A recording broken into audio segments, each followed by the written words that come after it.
Ya Rabbi bil Mustafa. Sekurang-kurangnya insya Allah jam 1 ya, 1 jam lah kita bersama, mudah-mudahan tetap mendapat kebaikan dan keberkahan, amin ya Rabbal. Assalamualaikum warahmatullahi wabarakatuh.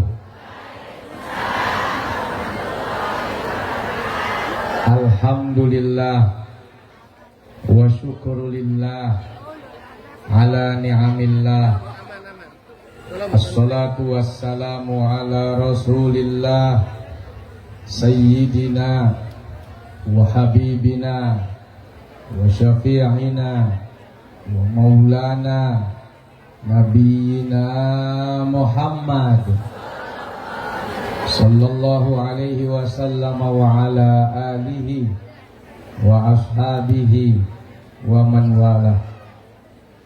Para ulama, para kiai, para masyayikh, para tuan-tuan guru, para ustadz, para ustadzah yang saya dan kita muliakan, Ketua MUI beserta seluruh jajaran, kemudian pimpinan Majelis Taklim Bahrul Ulum Balai Rejo, Al-Ustadz Al-Fadil Kiai Haji Muhammad Hidayatul Mustafa, terima kasih Pak Kiai beserta dengan Ibu Nyai,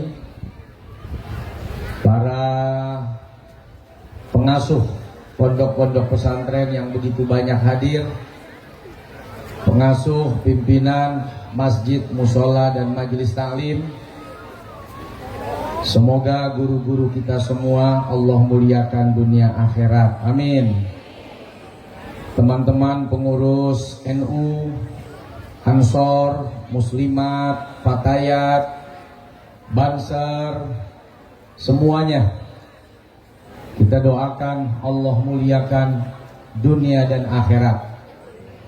Teman-teman aparatur pemerintah dari mulai RT, Pak RW, Pak Lurah, Pak Camat, Bimas, Babinsa, Kapolsek dan Ramil, Kapolres, Dandim, semuanya, bahkan dari Polda.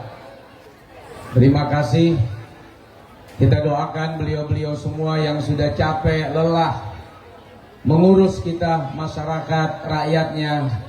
Semoga dibalas oleh Allah dengan pahala yang berlimpah ruah. Amin. Allahumma. Ustadz Agus Idwar, Ustadz Syarif dari Yayasan Sakuin 1 juta Al-Quran untuk santri Indonesia. Mudah-mudahan apa yang sudah diberikan oleh ibu bapak menjadi amal jariah yang terus mengalir sampai hari kiamat. Amin.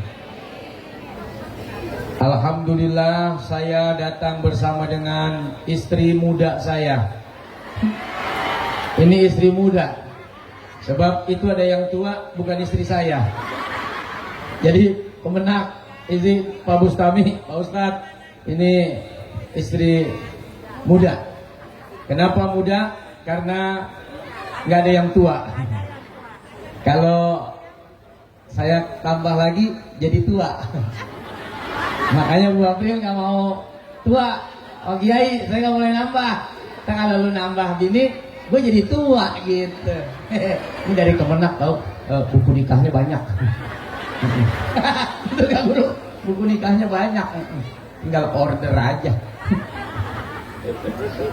Ya Allah ya Karim, ibu-ibu, bapak-bapak, guru-guru, kita semua yang hadir di Balai Rejo, mudah-mudahan nanti Allah hadirkan lagi, kumpulkan lagi di sorga, amin. Ya Rabbal. Masya Allah, ini tanah lapang bagi ya? Apa pesantren ini? Tanah majelis. Di tempat ini kita belajar, kita mengaji. Ibu-ibu, suaminya apa, kerja bertani atau berkebun? Ini kebun apa, sawit kali ya? Ya banyak sawit ya. Apa sawah bukan? Hah? Sawah juga ada, sawit juga ada, karet juga ada, singkong, Mudah-mudahan lancar, panennya bagus, hasilnya banyak. Buat apa itu? Banyak-banyak buat apaan? Buat sanggup ibadah. Tuh, ya, orang Islam harus punya duit. Makanya kita usaha. Ada yang di kebun, ada yang di pertanian, ada yang di perusahaan, ada yang di pabrik, ada yang berdagang seperti abang-abang kita hari ini. Banyak teman-teman pedagang. Tujuannya satu. Kalau punya duit, mudah-mudahan bisa bersedekah, bisa bayar zakat. Jadi orang Islam kalau mau kaya minta sama Allah, ya Allah, semoga zakat saya 100 triliun. Bayangkan kalau zakatnya 100 triliun Pak Kiai, itu berapa komandan uang pokoknya? Lah setahun sekali cuma 2,5%. Sekali zakat 100 triliun. Ibu ngerti nggak triliun? Saya ngomong tinggi banget ya. 1 triliun 1000 miliar. Ngerti 1000 miliar? Kalau dibeliin seblak sama tahu bulat, insya Allah kita mati tenggelam di sini. Tenggelam tahu. 1000 miliar. Boleh nggak orang Islam kaya? Boleh. Yang penting bayar zakat. Sebab banyak orang kaya lupa sama agama. Jangan cuma minta kaya sama Allah. Banyak orang kaya, banyak orang punya duit, tapi nggak mau bantu agama, betul? Nggak mau bantu pesantren, nggak mau bantu saudara, nggak mau bantu masjid, nggak mau bantu majelis taklim. Maka mohon sama Allah, ya Allah, jadikan hamba orang yang bisa bayar zakat. Tambahin ya, 1000 triliun. Pak Ustadz tinggi amat mintanya. Loh, mumpung mintanya bukan ke Pak Lurah. Kalau ke Pak Lurah 100.000 aja cukup. Jangan banyak-banyak, kesian Bu Lurah. Tapi kalau minta sama Allah, jangan sedikit.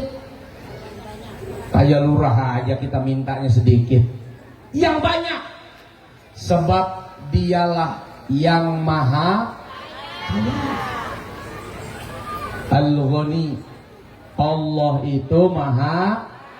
Lurah kaya dikasih Allah, pengusaha kaya dikasih Allah, pejabat kaya dikasih Allah, kita kaya dikasih Allah. Maka minta sama yang maha kaya. Kalau minta sama yang maha kaya, jangan tanggung-tanggung. Mumpung gratis. Mumpung gratis. Makanya ibu, ibu kalau doa suaminya didoain apa? Sehat, yang umur, banyak rezeki, ya. Pelit, Pak. Padahal doa ibu-ibu mustajab. Tapi ibu-ibu nggak mau tuh minta biar bapak sebagai suami duitnya banyak. Rezeki itu macam-macam. Suami pulang gak bawa duit, itu rezeki. Loh, suami pulang tapi gak bawa duit, rezeki bukan? Masih rezeki Pak, selamat. Bisa kumpul sama anak, bisa makan bareng. Coba kalau suaminya pulang hanya jasadnya doang, rohnya gak ikut. Emang udah gak rezeki. Udah dimasakin sayur asam, tinggal asemnya. Bapak udah gak ada. Gitu. Nangis. Bukan rezeki. Kalau masih doyan uang, masih doyan duit, masih doyan gak? Doain suaminya biar punya uang banyak. Kalau perlu besok, ya Allah, kasih suami saya 100 miliar. Takut ya? Takut kawin lagi kan suaminya? Ya. Parah ini Pak Kiai, parah. Padahal suami sendiri masa disuuzonin? Bagaimana?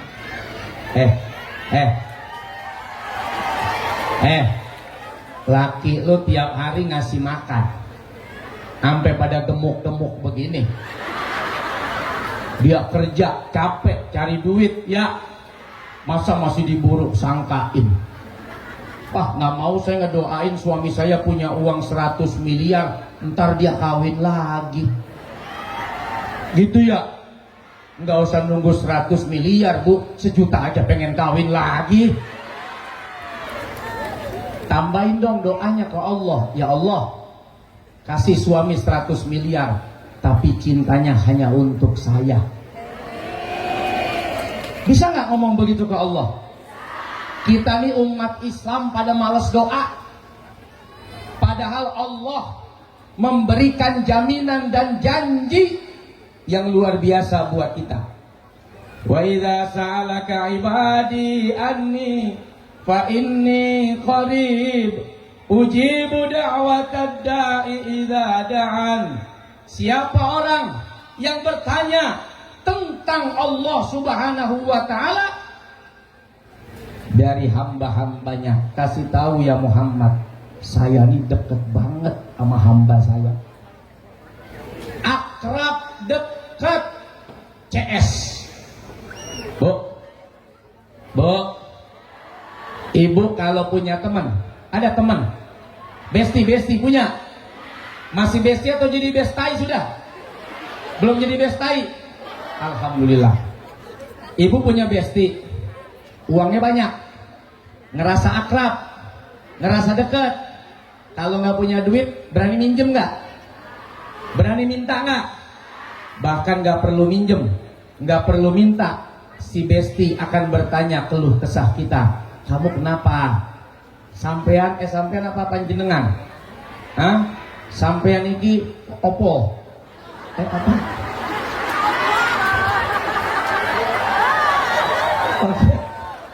Sampean iki nopo? Nopo ya? Sinten? Sampean santen. Ya santen. Sinten? Kenapa kamu? Saya lihat murung betul wajahmu. Sudah. Urusan anakmu, urusan saya. Urusan suamimu kerja saya yang cariin. Kenapa? Kamu tuh dekat sama saya. Kamu tuh udah akrab sama saya.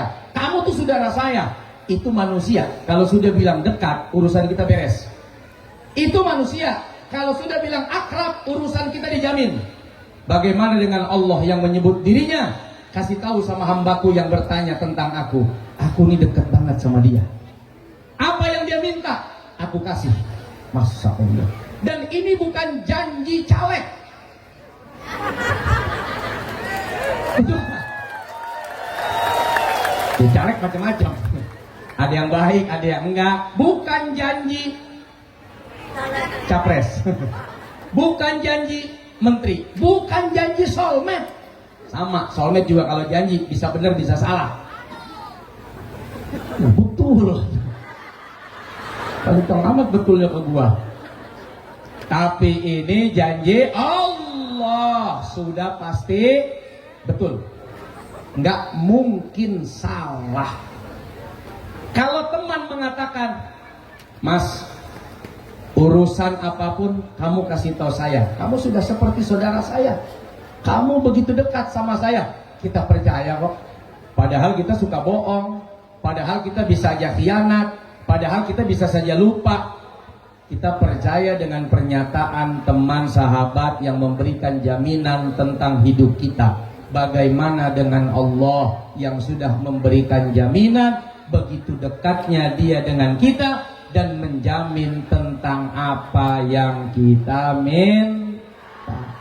Ud'uni astajib lakum. Kurang percaya apa lagi sama Allah? Persoalannya Pak Ustadz, kenapa doa saya belum dikabul? Mungkin kita kurang yakin.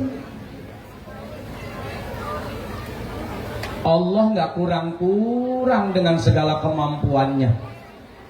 Innallaha ghaniyun 'anil 'alamin. Allah itu kaya dan dia nggak butuh dengan kekayaan. Dia maha berkuasa, dia juga nggak butuh dan nggak peduli dengan kekuasaan siapapun. Tapi kenapa Pak Ustadz saya minta kok nggak dikasih? Katanya Allah maha kaya, Allah nggak kurang-kurang kekayaannya. Mungkin kita doanya yang kurang yakin. Buktinya ibu ketika saya bilang berani nggak minta sama Allah 1 miliar, waduh saya nggak berani Pak Ustadz, takut stres. Tuh. Padahal buat Allah 1 miliar itu kecil. Kalau minta sama RT 1000 aja, 100.000 cukup. Sama lurah mentok 1 juta, jangan banyak-banyak, kesian. Kalau sama Allah yang banyak. Tapi kita ngerasa gimana ya? Apa iya? Apa mungkin bisa punya uang? Dan kalau punya uang segitu, tadi mau kemana katanya Bu? Mau ibadah? Mau umroh ya? Mau nggak umroh? Mau haji? Mau apa lagi? Mau bikin pesantren? Kurang 1 miliar. Mau bikin apa lagi? Majelis? Gitu ya? Ini contoh kecil ya, contoh kecil. 2005 saya pernah nikah dulu, 6 bulan bercerai. 6 bulan bercerai. Sedih. Mana boleh ngutang lagi 40 juta. 40 juta cuman 5 bulan. Istri udah nggak ada, utang masih terus bayar. Kan kalau kita utang motornya diambil, utangnya lunas. Ini istrinya udah nggak ada, utangnya masih terus bayar. Saya sedih. Seolah-olah saya pengen ngomong gini, ya Allah, emang nggak ada ustadz lain apa yang bininya bisa diceraiin? Kenapa mesti saya sih? Gitu. Kalau boleh milih, maunya kita yang senang-senang, orang yang susah-susah. Tapi hidup nggak maunya kita, maunya Allah. Tapi maunya Allah bisa jadi lebih dahsyat dari sekedar apa yang kita mau. Nah, ini perlu dipahamin nih. Dah, bubar, sedih, bingung, bunda, gulana, utang terus dibayar. Hiburan yang pertama, boro-boro mau berangkat umroh saya, bayar utang aja udah ngos-ngosan itu. Bagaimana caranya tuh 40 juta? Utang bapak saya ke koperasi. Tahu-tahu di Tomang saya ketemu dengan seorang ibu dan bapak yang dulu waktu bapak saya jualan di Pasar Timbul di Tomang, jualan beras. Itu berasnya bapak dan ibu ini. Jadi bapak saya ngebantuin, ayah saya ngebantuin bapak ibu ini. Dia bilang, Pak Ustadz tinggal di mana? Di Kedoya. Dulu bapak Ustadz katanya jualan di sini. Siapa namanya? Saya sebut. Ya Allah, bapak Ustadz orang baik. Dulu bantuin saya jualan beras. Masya Allah. Pesan pertama, Bu, jangan pernah bosan berbuat baik kepada siapapun. Karena kebaikan itu investasi. Bisa jadi kita berbuat baik sama si A atau sama si B, tiba-tiba di masa yang akan datang anak kita dibantuin sama dia. Dia ingat kebaikan ibu, dia ingat kebaikan bapak. Kitanya udah meninggal, tapi ternyata anak kita ditolong sama dia karena dia pernah ditolong sama ibu dan bapak. Gitu ya. Itu pesan yang pertama, jangan bosan berbuat baik. Yang kedua, apa kebaikan yang diberikan oleh bapak dan ibu ini? Saya manggilnya om dan tante. Saya diberangkatin umroh. Waktu itu umroh seingat saya sekitar hampir 30 juta. Yang kelas bintang 5 plus dikasih duit 15 juta. Jadi total kalau diongkosin 45 juta. Untung 5 juta saya. Ya, ngutang 40 juta, dapat umroh senilai 45 plus dapat perawan. Mantap nggak tuh guru? Allah kasih bukan 1, 2, Satu dapat nikah, ya. Satu lagi dapat umroh gratis. Harusnya kan 40 juta, tinggal pilih mau nikah doang atau umroh doang. Ternyata kalau sabar dikasih dua-duanya. Nikah gratis umroh atau umroh gratis nikah, itu judulnya. Nikah gratis umroh. Nikah gratis umroh, bener. Lihat, siapa bilang nggak mungkin? Kitanya yang nggak yakin. Dah, menduda lah saya nih, menduda lama, 6 tahun, dari 2005 sampai 2011, 6 tahun menduda. Udah hampir karatan. Hampir. Saya nggak nikah Pak Kiai waktu itu karena saya nemenin emak saya sama bapak saya jualan. Jadi kalau saya ngelihat nih bapak-bapak nih yang pada dagang begini nih, ini dulu kerjaan bapak saya nih, dagang pisang molen. Apa pisang molen di sini? Pisang molen ya? Pisang molen, bakwan, dititip-titipin di warung-warung, dibawa di emper-emper. Nah saya nolongin. Saya nggak mau ngecewain orang tua saya karena dia udah ngutangin saya 40 juta. Saya kayak udah berdosa gitu. Ya Allah, udah saya yang enak, bapak saya yang susah. Saya yang kawin, dia yang ngos-ngosan bayarin. Dah, saya nggak mau nikah kecuali utang lunas. Dan utang itu, utangnya 4 atau 5 tahun saya lupa. Nah di tahun ke-6 saya masuk TV. Waktu itu saya diajak sama Uje almarhum. Nah ini jadi panjang nih. Tapi biar ibu tuh ngerasa tidak ada yang tidak mungkin Pak di dunia ini gitu loh. Saya juga anak, Masya Allah. Ya, no, itu kan sekarang tuh jual es teh kerang es teh campur kerang hijau Pak. Hah? Es teh kerang hijau apa tuh? Oh, es teh dicampur kerang.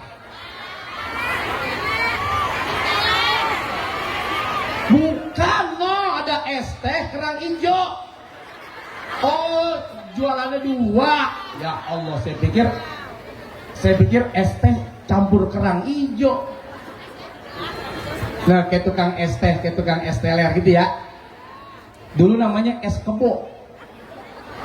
Pernah inget nggak guru? Es kebo. Jadi dibungkusin pakai plastik yang setengah kilo, ya, dibekuin di freezer, terus dikenyot sama anak. Nah itu kayak kebo nete. Ya Allah, makanya namanya es kebo. Masih apa? Wah kurang gaul. Kebo dong enak. Es balon. Oh es balon kalau di sini Pak Ustaz. Di Jakarta es kebo gede. Jadi orang kayak orang ngenyot, ya, nyot, kayak kebo. Itu bapak saya tuh. Yang jualan ya, bukan yang jadi kebonya, bukan. Bapak saya yang jualan. Subhanallah. Kalau ngelihat saya begini, berat Pak Kiai. Bagaimana tuh rumus hidupnya sih nggak ngerti. Orang saya tinggal di gang kok. Saya tinggal di Kedoyak, masih ada tuh rumah 3x4. Masih ada rumahnya, saya nggak jual. Saya tawarin 40 miliar, alhamdulillah nggak ada yang mau. Ya 3x4 siapa yang mau? Kalau mau saya jual juga itu. Jual iseng saya mah. Siapa tahu iseng-iseng ada yang blow on gitu. Nggak ada yang blow on pinter semua. Nggak laku-laku jadinya. 3x4 meter. Maaf ya, maaf banget. Nih 3x4, maaf ya. Mungkin dari ini, anggaplah ini batas rumah saya. Tuh nggak nyampe di tiang. Nggak nyampe di tiang, maaf ya. WC, tempat mandi, sama tempat buang air besar. Nyampur sama semua orang kontrakan. Jadi di Kedoya itu banyak orang kontrak. Nah saya tuh mandi sama nya di situ, bareng sama orang kontrakan. Dan tiap bulan saya bayar 100.000 buat sewa tempat sama mandi. Kalau ada tamu ngundang saya, itu serangan nuklir Rusia kedengeran. Itu Rusia ngebom. Terus sekali Korea Utara tuh. Waduh. Saya nikmatin saat itu. Pak Ustadz, apakah ngerasa miskin? Tidak, karena saya belum pernah ngerasain kaya. Dan saya pernah merasakan saat itu, apakah Pak Ustadz hidup sengsara? Enggak, karena saya nggak pernah tahu bagaimana hidup bahagia. Kalau kita pernah ngerasain kaya, miskin baru berasa. Tapi kalau waktu itu saya belum pernah kaya, ya saya nikmatin aja hidup kayak begini. Saya tanya, ibu ngerasa susah nggak? Enggak, karena belum merasa senang kan? Kita nih jadi nggak bersyukur karena suka nyari pembanding. Suami kita dibandingin suami orang, istri kita dibandingin istri orang, rumah kita dibandingin rumah orang. Hidup ini kalau selalu mencari pembanding, udah nggak ada senangnya. Nah saat itu saya hidup, walaupun kondisinya begitu, saya nggak ngerasa susah. Orang saya nggak punya pembanding, saya nikmatin aja. Nah, tiba-tiba Uji ajak saya ke TV, bareng sama Ustadz Agus tuh, saya ketemu di waktu itu di TV One. Terus main sinetron, subhanallah, ketemu sama Bu April Jasmine.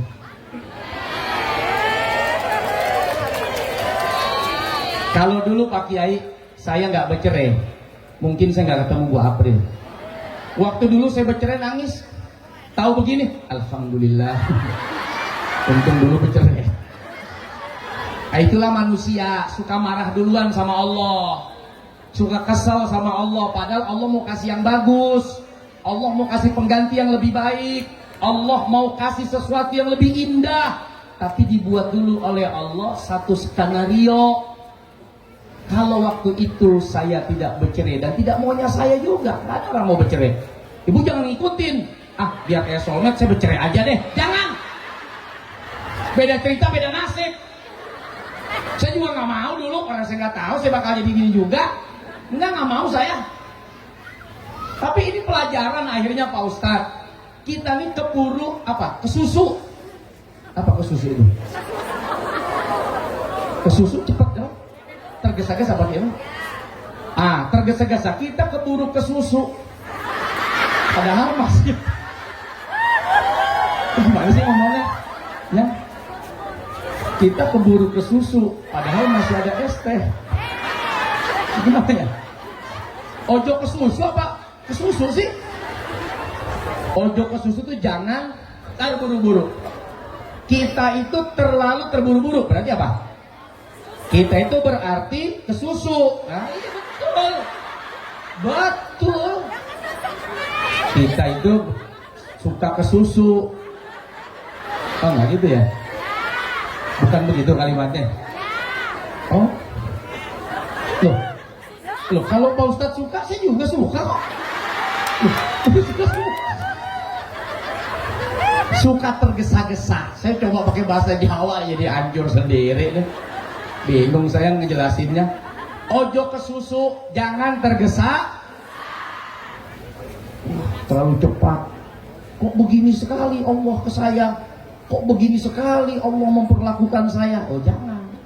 Bisa jadi ini skenario yang Allah buat menuju satu perjalanan yang lebih indah. Nah, singkat cerita, ketemu saya Pak Ustadz, ketemu Pak Bu sama Bu April di sinetron Pesantren dan Rock and Roll SCTP. Ini anak pesantren juga, cuman rock and roll. Pengasuhnya Sukdev Singh, orang India, produsernya. Pak Sukdev. Dah, sampai di tempat sinetron, namanya santri Pak, Masya Allah. SD di Mambaul Hisan, Jawa Timur, Gresik. Sanawiyah Aliyah di Asyidikiyah. Ketemu cewek bening, cakep. Subhanallah, subhanallah. Apakah ini jodoh yang mendekatkan kepada Engkau ya Allah?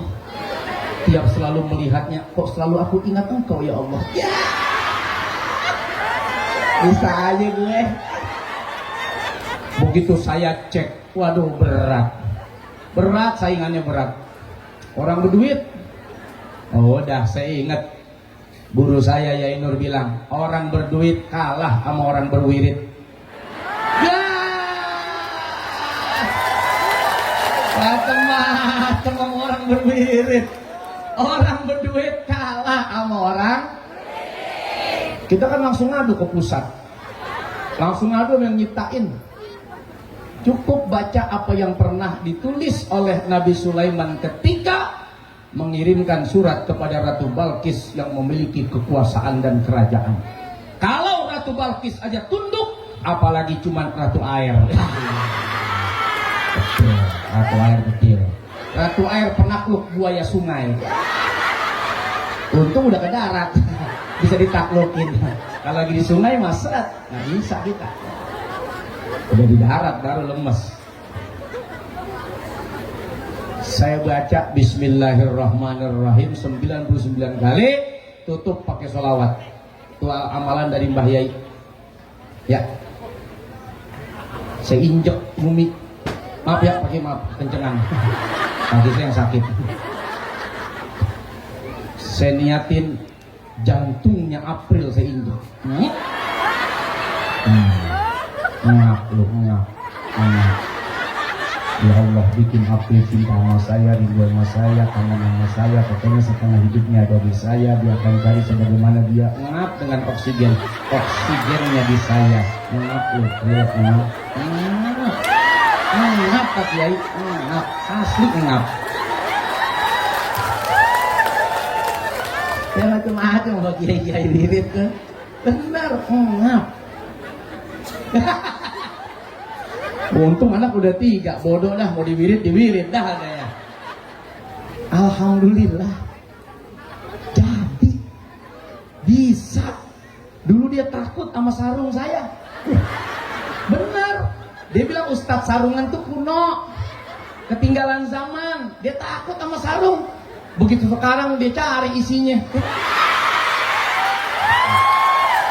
Wah, dengerin. Tanya kiai kalau dapat amplop itu naroknya di lipetan sarung. Wah, marah ini pagi ini. Jamaah aduh. Mau narok di kantong, wudhu takut jatuh ntar amplop repot nih.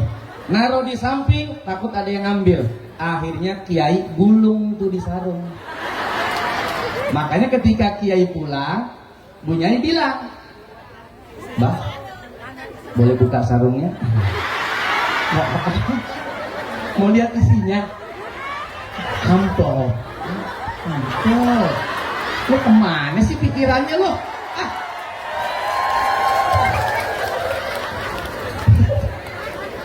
Pakai kiai kan sarungan semua. Kadang kalau amplopnya tebal pakai gesper haji. Lumayan buat selipan lagi. Percaya. Itu kalimat singkat, simple, tapi jangan main-main. Itu ayatnya Allah, kalamnya. Innahu min Sulaiman wa innahu Bismillahirrahmanirrahim. Dan macam-macam deh. Kiai itu kalau udah ngomong, dia selalu di backup atas nama Allah, dengan nama Allah. Ya takutlah dunia beserta isinya. Orang dia bawa backup yang punya bintang di langit, yang menciptakan para jenderal. Coba tanya nih Komandan Agus, Komandan, kalau misalnya Kapolda menyampaikan pesan kepada Komandan atas nama Kapolda Provinsi Lampung, saya perintahkan kepada Pak Agus untuk melakukan ABCDE. Tunduk nggak kira-kira? Tunduk. Apa yang bikin tunduk?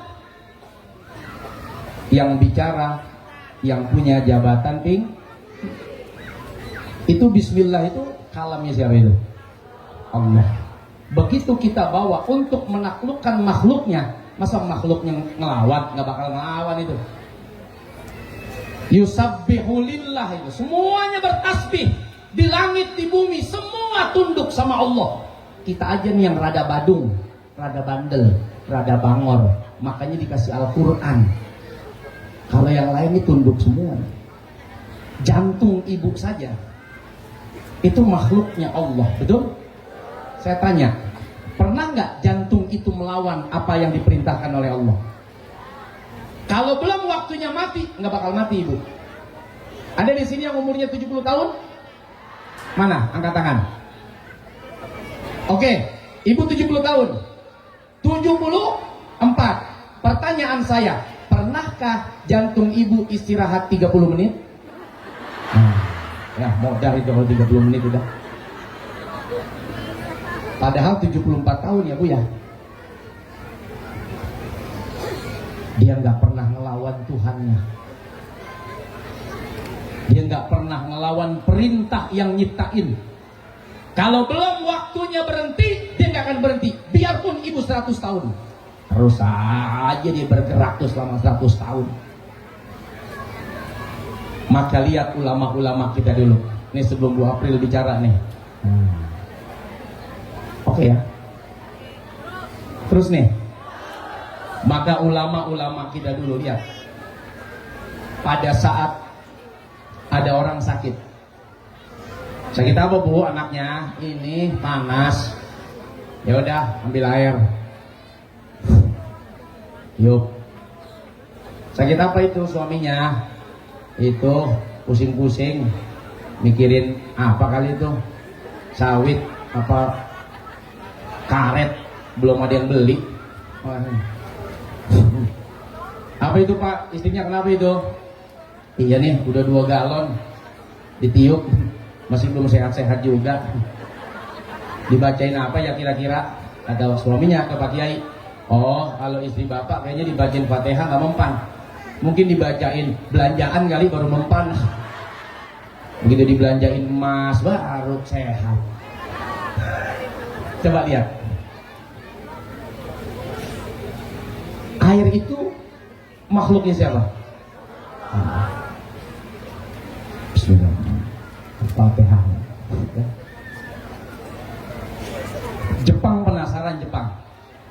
Orang Jepang penasaran, ini kenapa sih kiai-kiai di Indonesia pada niup-niupin air, baca-baca apa sih itu dia? Akhirnya ada profesor namanya Masaru Emoto. Itu bukan orang Jawa, walaupun baknya tok. Itu Jepang. Masaru Emoto. Coba buka Google. Apa yang dilakukan oleh Masaru Emoto? Meneliti air, Pak. Dia cek, wow, ternyata air itu bergerak, hidup ketika ada suara yang diucapkan di depan air. Kalau yang diucapkan jelek, airnya hancur, bentuknya rusak.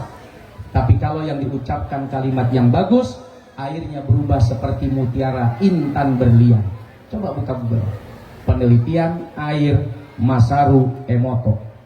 Bayangkan ketika kiai membaca Bismillahirrahmanirrahim dengan menyebut nama Allah yang maha pengasih dan maha penyayang. Itu pemahamannya. Air, masuk kau ke darah tubuh orang ini. Jebol semua penyakit-penyakit yang menghalangi dia. Hancurkan apa yang menyumbat pada sel darahnya, pada otaknya, pada jantungnya, pada parunya. Mengalir kau terus membawa asma Allah. Itu kiai. Pemahamannya beda. Kalau kita cuma niup-niup bilang, insya Allah bau itu air. Beda. Dan ternyata air itu Pak 70% di tubuh kita. Dan air ketika diminum 2-3 menit langsung masuk ke aliran darah. Jadi jangan macam-macam dengan apa yang Allah ciptakan dan dengan apa yang diucapkan atas namanya. Tunduk semua makhluk yang ada di langit dan ada di bumi. Kita bawa nama presiden saja takut orang. Bagaimana kalau kita menghadap seseorang membawa namanya Allah? Gitu ya. Jadi perbanyak doa, jangan pernah takut, Perbanyak baca bismillah untuk memulai segala hajat. Mudah-mudahan impian ibu bapak diijabah oleh Allah. Amin. Nah, Bu April, Reneh. Rene tuh apa kesini gitu? Sini gitu, Reneh. Kadieu. Kalau ke situ apa Bu bahasa Jawanya? Reno. Hah? Rono. Rono gitu. Rene, Reno. Rono. Rene, Rono. Nanti ya? Ini orang Jepang. Oh, Masaru Emoto. Bismillahirrahmanirrahim. Assalamualaikum warahmatullahi wabarakatuh. Waalaikumsalam warahmatullahi wabarakatuh. Yang saya hormati Pak Kiai ini beserta Bapak Camat, Bapak Lurah, dari Kementerian Agama beserta jajarannya, Bu Nyai dan para ustazah serta jamaah semua yang dirahmati Allah. Bu, di sini nih dari acara ini siapa yang rumahnya paling jauh? Berapa jam kesininya Bu? 1 jam. 1 jam. Ada yang lebih dari 1 jam? Berapa jam? Bandar Lampung bisa 2 jam ya? 2 jam. Bisa 2 jam. Masya Allah. Masya Allah. Sarang heo katanya tuh. Oh, salam cinta. Iya benar. Biar airnya laku, banyak duitnya. Amin. Tahu, banyak yang belum. Iya, siap. Ibu tahu perjalanan saya ke sini berapa lama? Kalau dari Jakarta ke sini kira-kira berapa jam nih? Tadi 6 jam kita dari 6 Jakarta jam. Tapi ke sini. sayangnya saya bukan dari Jakarta. Langsung dari Malang, Jawa Timur. Naik darat. Masya Allah. Habis jenguk anak. Jadi anak kami kelas 2 SD itu dititip di pondok pesantren di Bululawang, An-Nur 2 Al-Murtado di Malang. Jadi Bu April baru besok sampai di rumah tadi jam 3 pagi. Jam setengah 4 kami berangkat ke Merak. Dari Merak langsung Bakahuni langsung ke sini, nyampe mampir di rumah Pak Kiai makan jengkol. Enak. Masya Allah. Iya, Pak Kiai makan jengkol tempatnya Kiai Hidayat makan jengkol. Ada laba-laba. Bu April mau nyolek air. Tuh. Apa sih Bu April? Laba-laba. Oh, biarin. Yang enak sih bala-bala ya. Masya Allah, dari tadi Ustaz udah bilang aja saya ratu air ya Bu. Iya, ratu air. Udah pada jalan Loh, airnya ikut. anak buah ratu. Jadi nanti kita cerita. Saya mau memperkenalkan dulu. Ini Kosma Bu. Ya nggak banyak stoknya. Stoknya cuma berapa itu? Iya. Paling Ini 20-30 kan. Saya hanya memperkenalkan. Semoga nanti ibu-ibu ada yang berkebutuhan ya. Jadi air Kosma ini air. Gini Bu April, apa? berapa sih harganya emang? Harganya Diinfo dulu. 600 ml itu satu botol 15.000. Oke, 15.000 per Tapi botol. kalau beli 4 harusnya 60.000 ya Bu. Diskon dong. Jadi 50.000 aja. Berarti 12.500 satunya. Ya, dan kalau beli 1 dus itu isi 12 harganya 150.000. Kalau udah beli 1 dus boleh langsung Moto foto nanti. di sini di depan Boleh. bareng-bareng. Kita Ini juga. mohon maaf ya Bu, bukan jualan ini mah, dagang ya. Maaf. sama. Sama ya. Jadi Iya. Bu,